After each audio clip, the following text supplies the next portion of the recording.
आज हम लोग ज़िला वैशाली में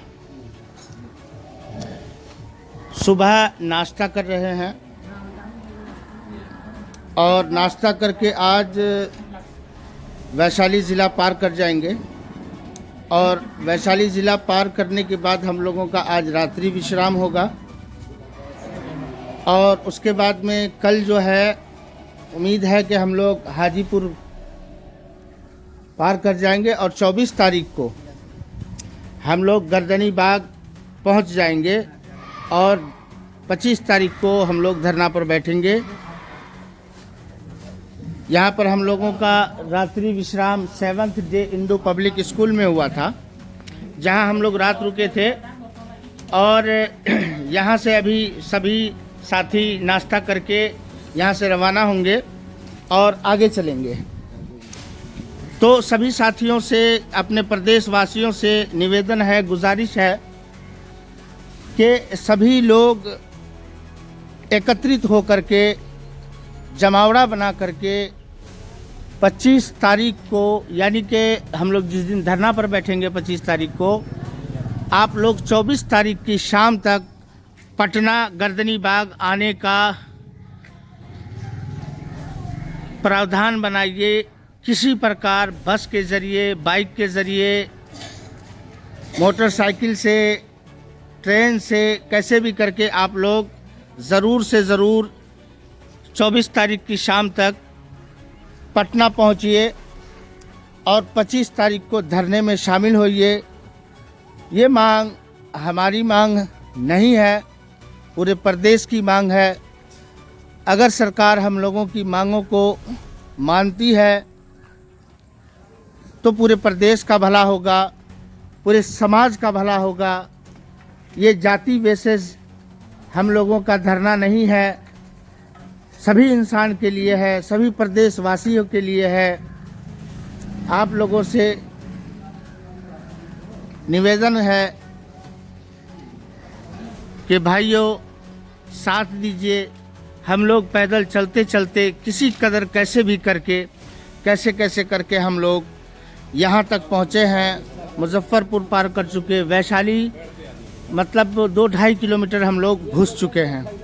अब आज वैशाली के एंड में होंगे और कल हाजीपुर होंगे। इस तरीके से 24 तारीख को हर हाल में हम लोग जो है धरना स्थल गर्दनी बाग पहुंच जाएंगे।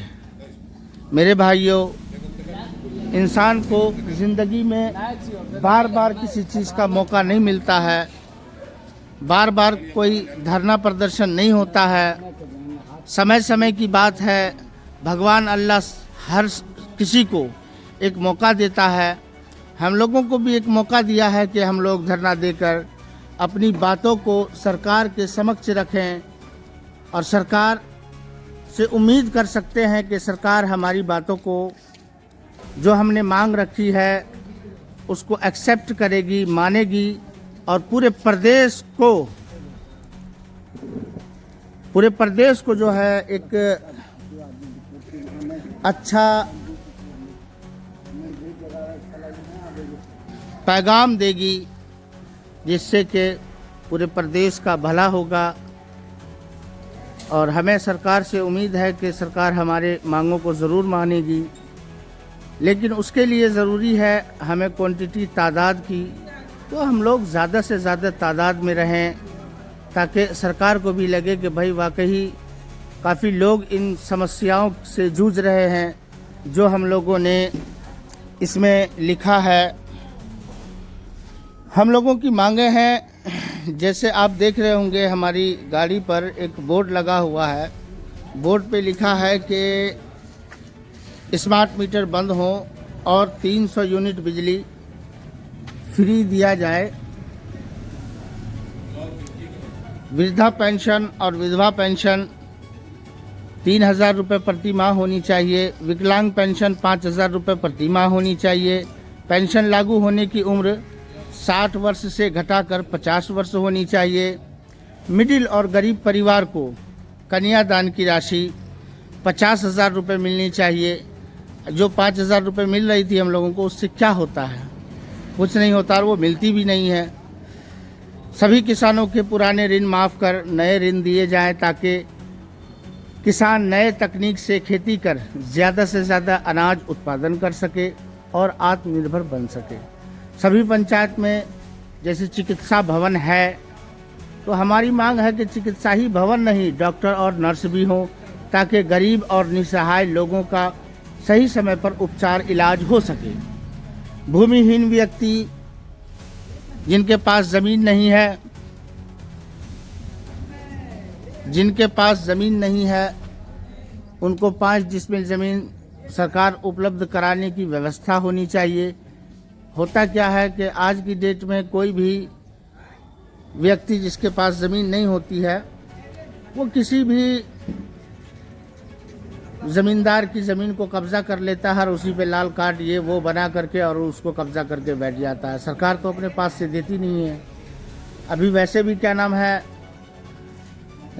आप लोग जान ही रहे हैं कि सर्वे हो रहा है ज़मीनों का, सरकार की बहुत ज़मीन निकलेगी। तो हम लोगों की मांग है कि कम से कम जो जिनके पास में ज़मीन नहीं है भूमिहीन व्यक्ति को 5 डिसमिल ज़मीन की व्यवस्था होनी चाहिए। बिहार के मजदूर की अगर किसी दुर्घटना में अपने राज्य से बाहर या राज्य में कार्य करने के क्रम में मृत्यु हो जाती है तो उनके परिवार को बिहार सरकार 15 लाख रुपए सहायता राशि दे ताकि उनका परिवार सुख शांति से जीवन व्यतीत कर सके। कहने का तात्पर्य ये है मेरा कि मान के चलिए कोई भी एक मजदूर आदमी बाहर चला जाता है, कभी छत पे से गिर के या छत उन पे गिर के या दीवार गिर के या सरिया गिर के या किसी कारणवश क्या नाम है उसकी मृत्यु हो जाती है और कार्य करने के क्रम में हो जाती है तो इस स्थिति में सरकार उनको कुछ नहीं देती है। हम लोगों की मांग है कि ऐसे गरीब व्यक्ति को भी 15 लाख की राशि कम से कम दी जाए ताकि उनका परिवार जो है अपना जीवन यापन कर सके। इस तरह से हम लोगों की मांग है कि 10वीं मांग है हम लोगों की कि शिक्षित बेरोजगार युवाओं, युवतियों, महिलाओं एवं पुरुषों को बेरोजगारी भत्ता के रूप में प्रति माह 5,000 रुपये देने का प्रावधान होना चाहिए जब तक कि उनको कोई रोजगार नहीं मिल जाता। ऐसे बहुत सारे बेरोजगार हैं जो बेचारे बचपन से पढ़ लिख करके डिग्रियां तो उन्हें बहुत सारी मिल गई, सुख चैन की ज़िंदगी बसर करी पढ़ने के क्रम में, लेकिन अब वो मजदूरी करने से शर्माते हैं, कतराते हैं, उन बेचारों से मजदूरी हो नहीं पाते और घर वाले ताने देते हैं कि निकम्मा हो गया, पढ़ लिख के तूने क्या किया, उससे बढ़िया तो तू कोतरा पारता तो 400 टका रोज़ कमा के लाता। उन्हें शर्मिंदगी महसूस होती है, घर वालों का ऊपर से प्रेशर होता है। अब वो बेचारे शर्म के मारे क्या करें। बहुत सारे लोग ऐसे हैं बेचारे जो पढ़े लिखे हैं, ग्रेजुएट हैं, अच्छी एजुकेशन पाई है उन्होंने, लेकिन जा करके वो लोग रिक्शा चला रहे हैं। क्या है हमारा प्रदेश। तो ऐसे बेरोजगारों को जब तक रोजगार नहीं मिल जाता तब तक उनको सरकार जो है 5,000 रुपये